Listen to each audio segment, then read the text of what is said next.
Ceci est un livre audio autogénéré par Google. Livre Aphrodite meurt antique. Par Pierre Louis. Préface. Les ruines elles-mêmes du monde grec nous enseignent de quelle façon la vie, dans notre monde moderne, pourrait nous être rendue supportable. Richard Wagner. L'érudit Prodicos de Céo, qui florissait vers la fin du 5e siècle avant notre ère, est l'auteur du célèbre apologue que saint Basile recommandait aux méditations chrétiennes, Héraclès entre la vertu et la volupté. Nous savons qu'Héraclès opta pour la première, ce qui lui permit d'accomplir un certain nombre de grands crimes, contre les biches, les Amazones, les pommes d'or et les géants. Si Prodicos s'était borné là, il n'aurait écrit qu'une fable d'un symbolisme assez facile, mais il était bon philosophe, et son recueil de contes, Les Heures, divisé en 3 parties, présentait les vérités morales sous les divers aspects qu'elles comportent, selon les 3 âges de la vie. Aux petits enfants, il se plaisait à proposer en exemple le choix austère d'Héraclès. Sans doute aux jeunes gens il comptait le choix voluptueux de Paris, et j'imagine qu'aux hommes mûrs il disait à peu près ceci. Odysseus errait un jour à la chasse au pied des montagnes de Delphes, quand il rencontra sur sa route 2 vierges qui se tenaient par la main. L'une avait des cheveux de violette, des yeux transparents et des lèvres graves. Elle lui dit « Je suis arrêtée ». L'autre avait des paupières faibles, des mains délicates et des seins tendres. Elle lui dit « Je suis Tryphée ». Et tous deux reprirent « Choisis entre nous ». Mais le subtil Odysseus répondit sagement « Comment choisirais-je ? Vous êtes inséparables. Les yeux qui vous ont vu passer l'une sans l'autre n'ont surpris qu'une ombre stérile. De même que la vertu sincère ne se prive pas des joies éternelles que la volupté lui apporte, de même la mollesse irait mal sans une certaine grandeur d'âme. Je vous suivrai toutes deux. Montrez-moi la route. Aussitôt qu'il eut achevé, les 2 divisions se confondirent, et Odysseus connut qu'il avait parlé à la grande déesse Aphrodite. Le personnage féminin qui occupe la première place dans le roman qu'on va feuilleter est une courtisane antique, mais que le lecteur se rassure, elle ne se convertira pas. Elle ne sera aimée ni par un saint, ni par un prophète, ni par un dieu. Dans la littérature actuelle, c'est une originalité. Courtisane, elle le sera avec la franchise, l'ardeur et aussi la fierté de tout être humain qui a vocation, et qui tient dans la société une place librement choisie. Elle aura l'ambition de s'élever au plus haut point. Elle n'imaginera même pas que sa vie ait besoin d'excuses ou de mystères. Ceci demande à être expliqué. Jusqu'à ce jour, les écrivains modernes qui se sont adressés à un public moins prévenu que celui des jeunes filles et des jeunes normaliens, ont usé d'un stratagème laborieux dont l'hypocrisie me déplaît. J'ai peint la volupté telle qu'elle est, disent-ils, afin d'exalter la vertu. En tête d'un roman dont l'intrigue se déroule à Alexandrie, je me refuse absolument à commettre cet anachronisme. L'amour, avec toutes ses conséquences, était pour les Grecs le sentiment le plus vertueux et le plus fécond en grandeur. Ils n'y attachèrent jamais les idées d'impudicité et d'immodestie que la tradition israélite a importées parmi nous, avec la doctrine chrétienne. Hérodote, I10, nous dit très naturellement, chez quelques peuples barbares c'est un opprobre que de paraître nu. Quand les Grecs ou les Latins voulaient outrager un homme qui fréquentait les filles de joie, ils l'appelaient muechos ou mecha, ce qui ne signifie pas autre chose qu'adultère. Un homme et une femme qui, sans être engagés d'aucun lien par ailleurs, s'unissaient, fût-ce en public et quelle que fût leur jeunesse, étaient considérés comme ne nuisant à personne et laissés en liberté. On voit que la vie des anciens ne saurait être jugée d'après les idées morales qui nous viennent aujourd'hui de Genève. Pour moi, j'ai écrit ce livre avec la simplicité qu'un Athénien aurait mis à la relation des mêmes aventures. Je souhaite qu'on le lise dans le même esprit. À juger les Grecs anciens d'après les idées actuellement reçues, pas une seule traduction exacte de leurs plus grands écrivains ne pourrait être laissée aux mains d'un collégien de seconde. Si M. Mounet-Sully jouait son rôle d'Œdipe sans coupure, la police ferait suspendre la représentation. Si M. Lecomte de Lille n'avait pas expurgé Théocrite par prudence, sa version eût été saisie le jour même de la mise en vente. On tient Aristophane pour exceptionnel ? Mais nous possédons des fragments importants de 1440 comédies, dus à 132 autres poètes grecs dont quelques-uns, tels qu'Alexis, Philétaire, Stratie, Euboule, Cratinos nous ont laissé d'admirables vers, et personne n'a encore osé traduire ce recueil impudique et charmant. On cite toujours, en vue de défendre les mœurs grecques, l'enseignement de quelques philosophes qui blâmaient les plaisirs sexuels. Il y a là une confusion. Ces rares moralistes réprouvaient les excès de tous les sens indistinctement, sans qu'il y eût pour eux de différence entre la débauche du lit et celle de la table. Tel aujourd'hui, qui commande impunément un dîner de 6 louis pour lui seul dans un restaurant de Paris, eût été jugé par eux aussi coupable, et non pas moins, que tel autre qui donnerait en pleine rue un rendez-vous trop intime, et qui pour ce fait serait condamné par les lois en vigueur à 1 an de prison. D'ailleurs, ces philosophes austères étaient regardés généralement par la société antique comme des fous malades et dangereux. On les bafouait sur toutes les scènes, on les rouait de coups dans la rue. Les tyrans les prenaient pour bouffons de leur cour, et les citoyens libres les exilaient quand ils ne les jugeaient pas dignes de subir la peine capitale. C'est donc par une supercherie consciente et volontaire que les éducateurs modernes, depuis la Renaissance jusqu'à l'heure actuelle, ont représenté la morale antique comme l'inspiratrice de leurs étroites vertus. Si cette morale fut grande, si elle mérite en effet d'être prise pour modèle, et d'être oube accent aigu ie, c'est précisément parce que nul n'a mieux su distinguer le juste de l'injuste selon un critérium de beauté, proclamer le droit qu'à tout homme de rechercher le bonheur individuel dans les limites où il est borné par le droit semblable d'autrui, et déclarer qu'il n'y a sous le soleil rien de plus sacré que l'amour physique, rien de plus beau que le corps humain. Telle était la morale du peuple qui a bâti l'Acropole, et si j'ajoute qu'elle est restée celle de tous les grands esprits, je ne ferai que constater la valeur d'un lieu commun, tant il est prouvé que les intelligences supérieures d'artistes, d'écrivains, d'hommes de guerre ou d'hommes d'État n'ont jamais tenu pour illicite sa majestueuse tolérance. Aristote débute dans la vie en dissipant son patrimoine avec des femmes de débauche. Sappho donne son nom à un vice spécial. César est le Mushu Calvus, mais on ne voit pas non plus Racine se garder des filles de théâtre, ni Napoléon pratiquer l'abstinence. Les romans de Mirabeau, les vers grecs de Chénier, la correspondance de Diderot et les opuscules de Montesquieu égalent en hardiesse l'œuvre même de Catulle. Et de tous les auteurs français, le plus austère, le plus saint, le plus laborieux Buffon, veut-on savoir par quelle maxime il entendait conseiller les intrigues sentimentales, amour. Pourquoi fais-tu l'état heureux de tous les êtres et le malheur de l'homme, et qu'il n'y a dans cette passion que le physique qui soit bon, et que le moral n'en vaut rien. D'où vient cela? Et comment se fait-il qu'à travers le bouleversement des idées antiques, la grande sensualité grecque soit restée comme un rayon sur les fronts les plus élevés? C'est que la sensualité est la condition mystérieuse, mais nécessaire et créatrice, du développement intellectuel. Ceux qui n'ont pas senti jusqu'à leurs limites, soit pour les aimer, soit pour les maudire, les exigences de la chair, sont par là même incapables de comprendre toute l'étendue des exigences de l'esprit. De même que la beauté de l'âme illumine tout un visage, de même la virilité du corps féconde seul le cerveau. La pire insulte que Delacroix sut adresser à des hommes, celle qu'il jetait indistinctement aux railleurs de Rubens et aux détracteurs d'Ingres, c'était ce mot terrible, eunuque.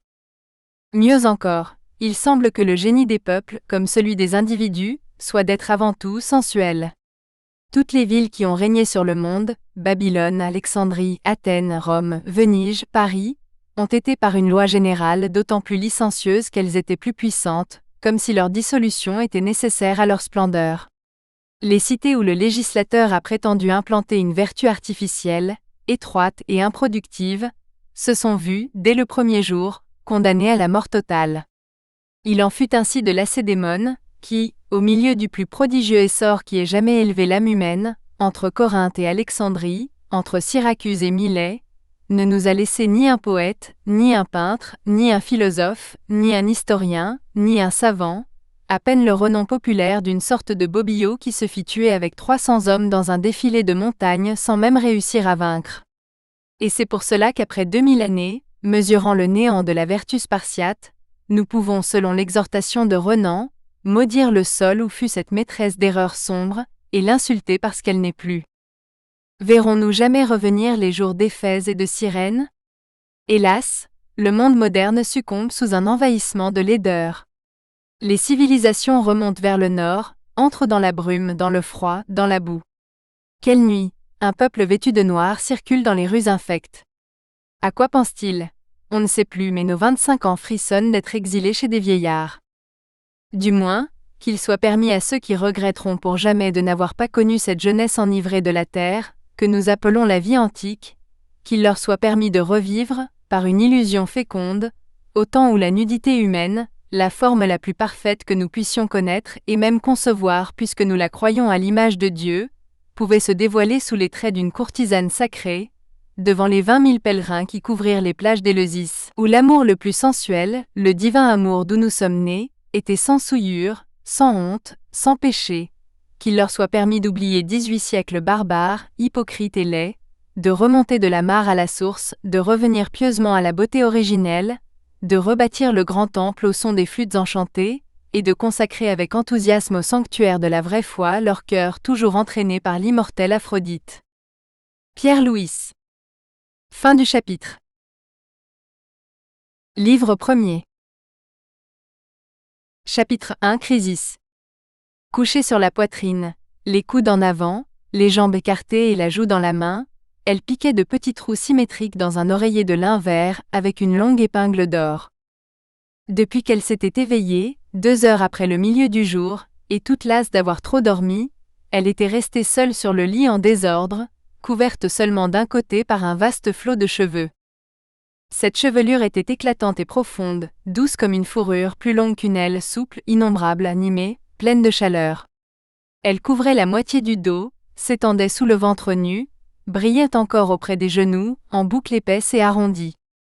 La jeune femme était enroulée dans cette toison précieuse, dont les reflets mordorés étaient presque métalliques, et l'avait fait nommer Chrysis par les courtisanes d'Alexandrie. Ce n'étaient pas les cheveux lisses des Syriaques de la cour, ni les cheveux teints des Asiatiques, ni les cheveux bruns et noirs des filles d'Égypte. C'étaient ceux d'une race aryenne, des Galiléennes d'au-delà des sables. Chrysis. Elle aimait ce nom-là. Les jeunes gens qui venaient la voir l'appelaient Chrysé comme Aphrodite, dans les vers qu'ils mettaient à sa porte avec des guirlandes de roses, le matin. Elle ne croyait pas à Aphrodite, mais elle aimait qu'on lui comparât la déesse, et elle allait quelquefois au temple, pour lui donner, comme à une amie, des boîtes de parfums et des voiles bleus. Elle était née sur les bords du lac de Génézareth, dans un pays d'ombre et de soleil, envahi par les lauriers roses. Sa mère allait attendre le soir, sur la route d'Yérouchalaïm, les voyageurs et les marchands, et se donnait à eux dans l'herbe, au milieu du silence champêtre. C'était une femme très aimée en Galilée. Les prêtres ne se détournaient pas de sa porte, car elle était charitable et pieuse, les agneaux du sacrifice étaient toujours payés par elle, la bénédiction de l'Éternel s'étendait sur sa maison. Or, quand elle devint enceinte, comme sa grossesse était un scandale, car elle n'avait point de mari, un homme qui était célèbre pour avoir le don de prophétie, dit qu'elle donnerait naissance à une fille qui porterait un jour autour de son cou la richesse et la foi d'un peuple. Elle ne comprit pas bien comment cela se pourrait, mais elle nomma l'enfant Sarah, c'est-à-dire princesse en hébreu. Et cela fit taire les médisances. Chrysis avait toujours ignoré cela, le devin ayant dit à sa mère, combien il est dangereux de révéler aux gens les prophéties dont ils sont l'objet. Elle ne savait rien de son avenir. C'est pourquoi elle y pensait souvent. Elle se rappelait peu son enfance, et n'aimait pas à en parler. Le seul sentiment très net qui lui en fût resté, c'était l'effroi et l'ennui que lui causait chaque jour la surveillance anxieuse de sa mère qui, l'heure étant venue de sortir sur la route, l'enfermait seule dans leur chambre pour d'interminables heures. Elle se rappelait aussi la fenêtre ronde par où elle voyait les eaux du lac, les champs bleuâtres, le ciel transparent, l'air léger du pays de Galile. La maison était environnée de lin rose et de tamaris. Des capriers épineux dressaient au hasard leurs têtes vertes sur la brume fine des graminées. Les petites filles se baignaient dans un ruisseau limpide, où l'on trouvait des coquillages rouges sous des touffes de laurier en fleurs. Et il y avait des fleurs sur l'eau et des fleurs dans toute la prairie, et de grands lys sur les montagnes. Elle avait 12 ans quand elle s'échappa pour suivre une troupe de jeunes cavaliers, qui allaient à Tyr comme vendeurs d'ivoire, et qu'elle aborda devant une citerne. Il paraît des chevaux à longue queue, avec des houppes bigarrées. Elle se rappelait bien comment ils l'enlevèrent, pâles de joie sur leur monture, et comment ils s'arrêtèrent une seconde fois pendant la nuit, une nuit si claire qu'on ne voyait pas une étoile. L'entrée à Tyr, elle ne l'avait pas oubliée non plus. Elle, en tête, sur les paniers d'un cheval de somme, se tenant du poing à la crinière, et laissant pendre orgueilleusement ses mollets nus, pour montrer aux femmes de la ville qu'elle avait du sang le long des jambes. Le soir même, on partait pour l'Égypte. Elle suivit les vendeurs d'ivoire, jusqu'au marché d'Alexandrie. Et c'était là, dans une petite maison blanche à terrasse et à colonnettes, qu'il l'avait laissée 2 mois après, avec son miroir de bronze, des tapis, des coussins neufs, et une belle esclave hindoue qui savait coiffer les courtisanes. D'autres étaient venus le soir de leur départ, et d'autres le lendemain. Comme elle habitait le quartier de l'extrême-est où les jeunes Grecs de Brouchion dédaignaient de fréquenter, elle ne connut longtemps, comme sa mère, que des voyageurs et des marchands. Elle ne revoyait pas ses amants passagers, elle savait se plaire à eux, et les quitter vite avant de les aimer. Pourtant, elle avait inspiré des passions interminables. On avait vu des maîtres de caravanes vendre à vil prix leurs marchandises, afin de rester où elle était, et se ruiner en quelques nuits. Avec la fortune de ces hommes, elle s'était acheté des bijoux, des coussins de lit, des parfums rares, des robes à fleurs et 4 esclaves. Elle était arrivée à comprendre beaucoup de langues étrangères, et connaissait des contes de tous les pays. Des Assyriens lui avaient dit les amours de Douzi et d'Ishtar, des Phéniciens celles d'Astoreth et d'Adonie. Des filles grecques des îles lui avaient conté la légende d'Iphis, en lui apprenant d'étranges caresses qu'il avait surprises d'abord, mais ensuite charmées à ce point qu'elle ne pouvait plus s'en passer tout un jour. Elle savait aussi les amours d'Atalante et comment, à leur exemple, des joueuses de flûte encore vierges épuisent les hommes les plus robustes. Enfin son esclave hindoue, patiemment, pendant 7 années, lui avait enseigné jusqu'au dernier détail l'art complexe et voluptueux des courtisanes de Palibotra. Car l'amour est un art, comme la musique. Il donne des émotions du même ordre, aussi délicates, aussi vibrantes, parfois peut-être plus intenses, et Chrysis, qui en connaissait tous les rythmes et toutes les subtilités, s'estimait avec raison, plus grande artiste que Plango elle-même, qui était pourtant musicienne du temple. 7 ans elle vécut ainsi, sans rêver une vie plus heureuse ni plus diverse que la sienne. Mais peu avant sa 20e année, quand de jeune fille elle devint femme et vit s'effiler sous les seins le premier pli charmant de la maturité qui va naître, il lui vint tout à coup des ambitions. Et un matin, comme elle se réveillait 2 heures après le milieu du jour, toute lasse d'avoir trop dormi, elle se retourna sur la poitrine à travers son lit, écarta les pieds, mit sa joue dans sa main, et avec une longue épingle d'or perça de petits trous symétriques son oreiller de lin vert. Elle réfléchissait profondément. Ce furent d'abord 4 petits points qui faisaient un carré, et un point au milieu. Puis 4 autres points, pour faire un carré plus grand. Puis elle essaya de faire un cercle. Mais c'était un peu difficile. Alors, elle piqua des points au hasard, et commença à crier. Jala. Jala. Jala, c'était son esclave hindou, qui s'appelait Jalantachandra Chapala, ce qui veut dire « mobile comme l'image de la lune sur l'eau ». Chrysis était trop paresseuse pour dire le nom tout entier. L'esclave entra et se tint près de la porte, sans la fermer tout à fait. « Jala, qui est venu hier ? Est-ce que tu ne sais pas ? » « Non, je ne l'ai pas regardé. »« Il était bien ? » ?»« Je crois que j'ai dormi tout le temps, j'étais fatiguée. »« Je ne me souviens plus de rien. »« À quelle heure est-il parti ? » ?»« Ce matin de bonne heure ? » Au lever du soleil, il a dit. « Qu'est-ce qu'il a laissé ? Est-ce beaucoup ? » ?»« Non, ne me le dis pas, cela m'est égal. »« Qu'est-ce qu'il a dit ? Il n'est venu personne depuis son départ ? Est-ce qu'il reviendra ? Donne-moi mes bracelets. » L'esclave apporta un coffret, mais Chrysis ne le regarda point, et levant son bras si haut qu'elle put. « Ah ! Jala, dit-elle à. Jala, je voudrais des aventures extraordinaires. »« Tout est extraordinaire, dit Jala, ou rien. Les jours se ressemblent. » Mais non.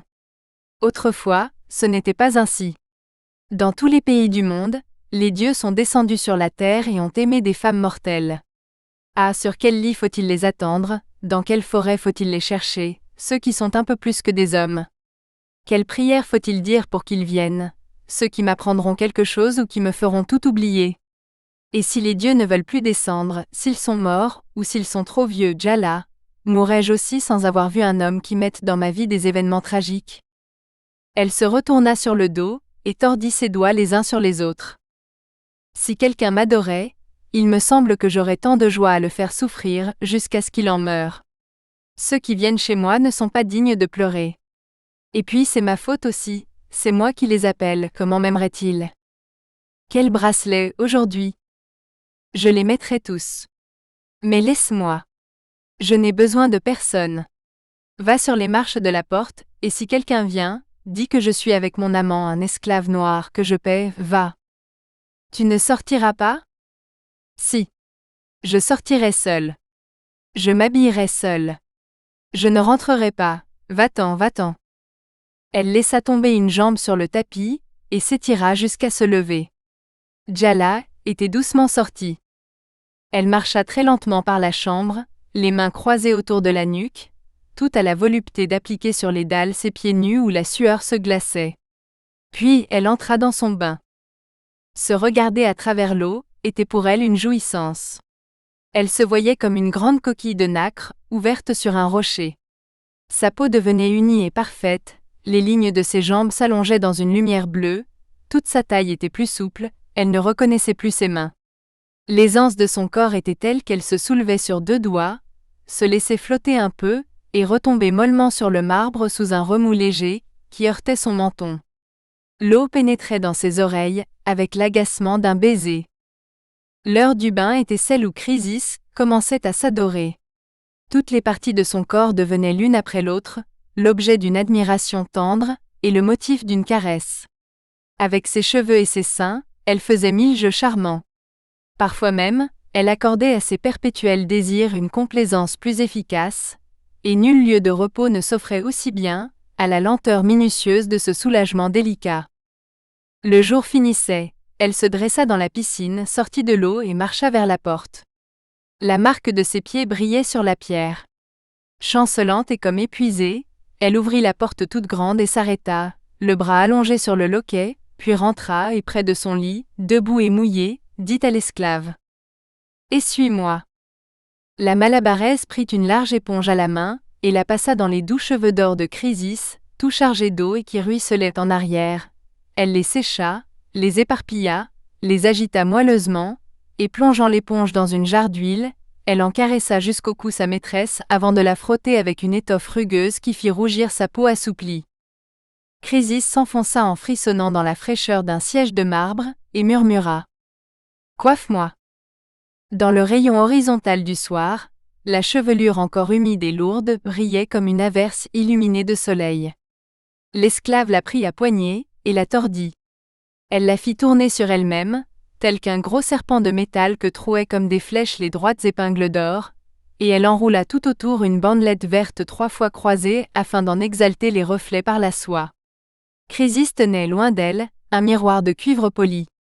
Elle regardait distraitement les mains obscures de l'esclave se mouvoir dans les cheveux profonds, arrondir les touffes, rentrer les mèches folles et sculpter la chevelure comme un riton d'argile rose. Quand tout fut accompli, Djalla se mit à genoux devant sa maîtresse et rasa de près son pubis renflé, afin que la jeune fille eût, aux yeux de ses amants, toute la nudité d'une statue. Chrysis devint plus grave et dit à voix basse. « Farde-moi. » Une petite boîte de bois de rose, qui venait de l'île Dioscoride, contenait des fards de toutes les couleurs. Avec un pinceau de poil de chameau, l'esclave prit un peu d'une pâte noire qu'elle déposa sur les beaux cils courbes et longs, pour que les yeux parussent plus bleus. Au crayon, 2 traits décidés les allongèrent, les amollirent, une poudre bleuâtre plomba les paupières, 2 taches de vermillon vif accentuèrent les coins des larmes. Il fallait pour fixer les fards, oindre de cérat frais le visage et la poitrine. Avec une plume à barbe douce qu'elle trempa dans la céruse, Djalla peignit des traînées blanches le long des bras et sur le cou. Avec un petit pinceau gonflé de carmin, elle ensanglanta la bouche et toucha les pointes des seins.